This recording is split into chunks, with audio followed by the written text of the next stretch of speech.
নমস্কার বন্ধুরা, সবাইকে জানাই স্বাগত। আজকে যে ভিডিওটা তোমাদের সামনে আমি তুলে ধরব সেটি হলো শ্রীরামপুর মাহেশের জগন্নাথ মন্দিরের ছবি।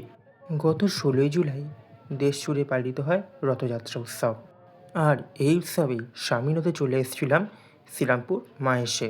মাহেশের সাথে আমার সম্পর্কটা শুধু রথ উপলক্ষে নয়, অনেক পুরনো সম্পর্ক। সেই সম্পর্কের কথাও শেয়ার করব তোমাদের সাথে। চলো এবার প্রবেশ করা যাক মন্দিরের ভেতরে। যখন মন্দিরে প্রবেশ করছি তখন সময় প্রায় 12টা। মন্দিরের প্রবেশপথ দিয়ে ভেতরে ঢুকেই দেখি অগণিত ভক্ত সেখানে এসেছেন, কারণ দুপুর 2টোর থেকে হলো ব্রহ্ম মুহূর্ত, অর্থাৎ প্রভুসহ তার ভাই এবং বোনকে নিয়ে যাওয়া হবে রথের উদ্দেশ্যে। তাই মন্দির চত্বরে চলছে তারই পূর্ব প্রস্তুতি।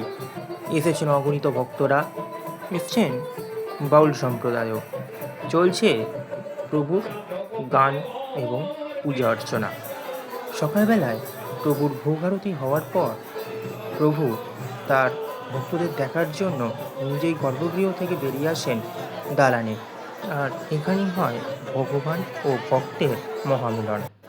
প্রভুকে দেখে এরপর বেরিয়ে এলাম বাইরের দিকে।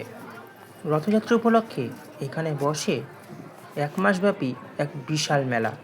সেই মেলার বিস্তারিত তুলে ধরবো তোমাদের আগামী পর্বে।